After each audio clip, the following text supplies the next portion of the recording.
Welcome to ING's Think Aloud, where we try to make sense of the world in the most unbanky way we can. In today's episode,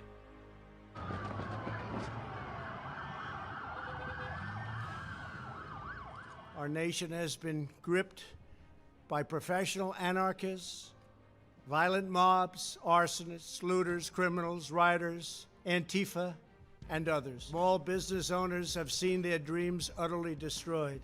This is a national crisis. We need real leadership right now. The very soul of America is at stake. mass protests over the police killing of George Floyd, 100,000 deaths from the coronavirus pandemic, an unprecedented economic downturn, and 40 million Americans out of work. Rarely has an election year looked this bad for a sitting US president. And yet, the outcome remains unpredictable, with no guarantee that Democrat rival Joe Biden will win in November.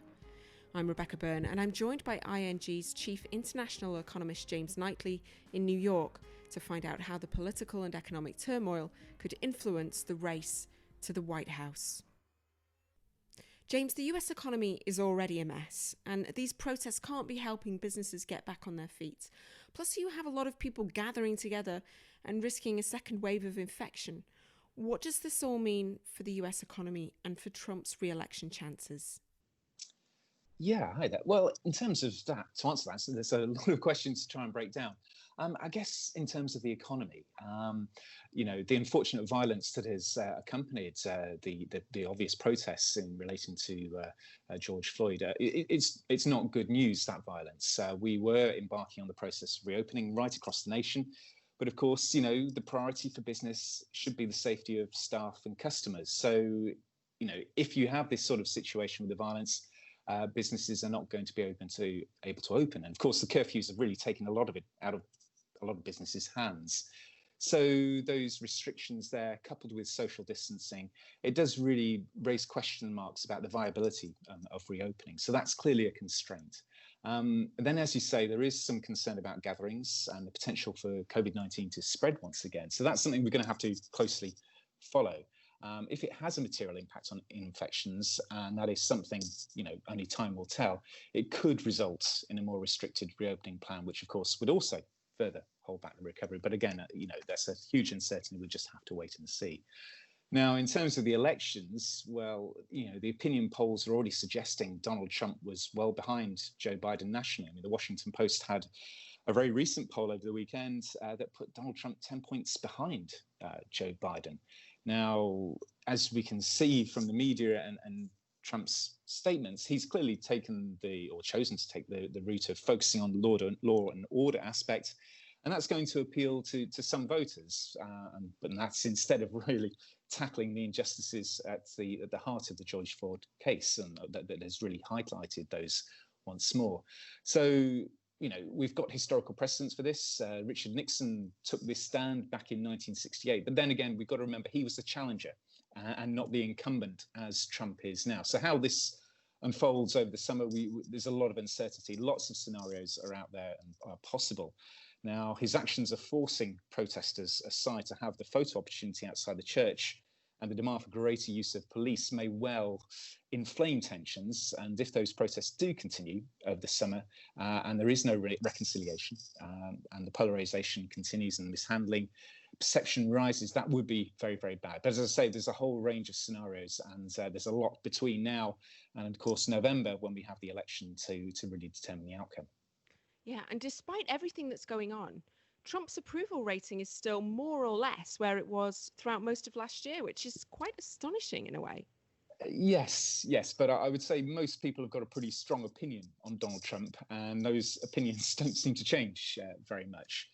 We have to remember that at the last election in 2016, neither he nor Hillary Clinton were particularly loved, and many people would actually say that they voted for the candidate that they least hated.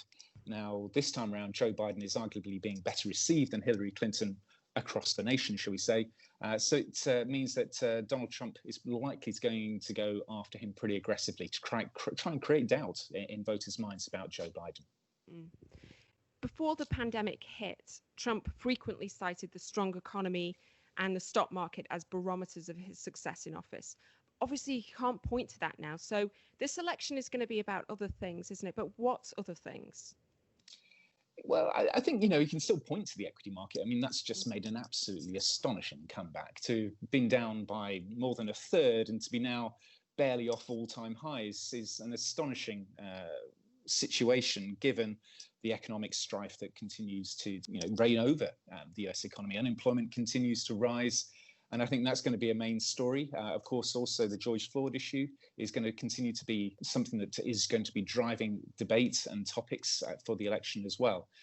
And there's various other things. How does he deal with COVID-19? What happens there? Does his plan to reopen quickly, does that lead to a renewed spike? Those sorts of issues are going to be back in there too. And then, of course, we've also got to remember what's going on with China. And again, he's sounding more aggressive towards that situation. So a huge range of issues that could still, as I say, come back over the next 5 months and really drive and determine how this goes. Well, speaking of China, tensions have been ratcheting up again recently. The US removed Hong Kong's special status, and there have been reports that China is halting US farm imports. Is this something that could be an issue in the election? Yeah, I think it will be. I mean, we know that he likes to call himself tariff man, and being tough on China is a popular thing to be. We've even seen Joe Biden move in this direction. Now, for Donald Trump, it's all part of his Make America Great Again policy thrust, bringing jobs back, standing up to strong in trade negotiations. But I think this is going to be secondary to delivering on jobs. Putting new tariffs on China is not going to deliver immediate results. And if the equity market capitulates on the back of renewed bout of trade tensions, it could backfire. So it's a very risky strategy, I would suggest. But the priority for him, I would imagine, is getting unemployment down to say that he can actually drive the recovery. And he's the president that we need to see for another 4 years. Based on where we are now, looking at Trump's current approval ratings and the severe drop in US activity, what could we be looking at in terms of Electoral College votes for Trump and Biden?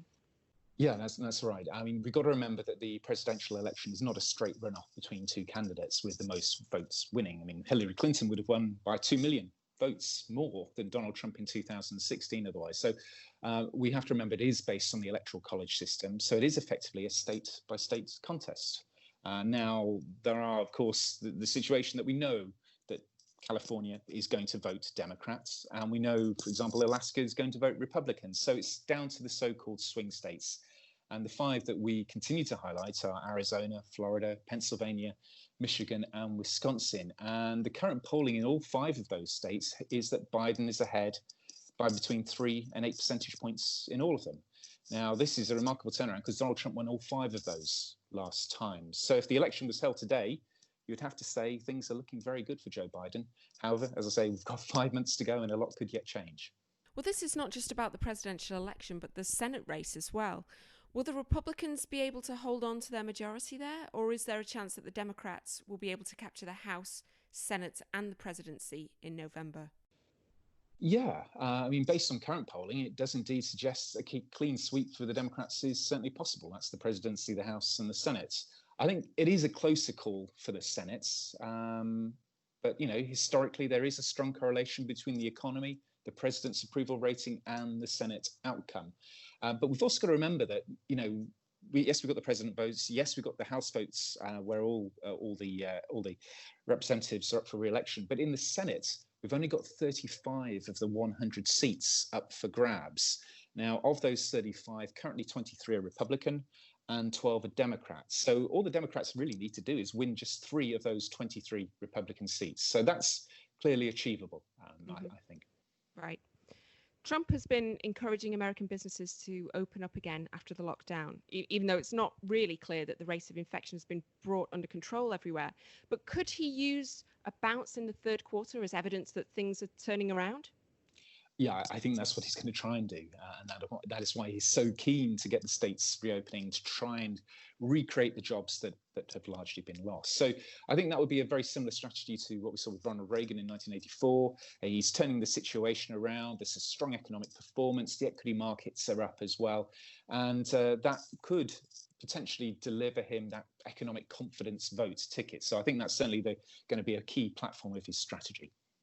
James, you were talking about the swing states. Obviously, they're always important, but Trump also needs to hang on to his base and the solid Republican states as well. Will we see more stimulus for states and local governments? Is that something he needs to do? Yes, I think he desperately needs to do that. The way the US states work is that, they're not allowed to run deficits. Only Vermont is by a quirk in the system. So, given that unemployment has risen so dramatically across the country, and given that tax revenues have collapsed so much because of the shutdowns and the lockdowns, etc., and the lack of economic activity going on, this means their local and state government finances are in an absolutely dreadful state. And given the timing of their fiscal year, which is over the summer, this could deliver the terrible situation for Donald Trump, where if he doesn't support those states, they could well be forced to fire police officers, firefighters, teachers just ahead of an election. And that would not be a very good look. So yes, certainly I think we will have another additional round of fiscal support from the federal government. All right, James Knightley, ING's Chief International Economist in New York. Thanks very much. Pleasure. Thank you. This podcast has been prepared by ING solely for information purposes, irrespective of a particular user's means, financial situation, or investment objective. The information does not constitute investment recommendation, and nor is it investment, legal, or tax advice, or an offer or solicitation to purchase or sell any financial instrument. Read more at think.ing.com/content-disclaimer.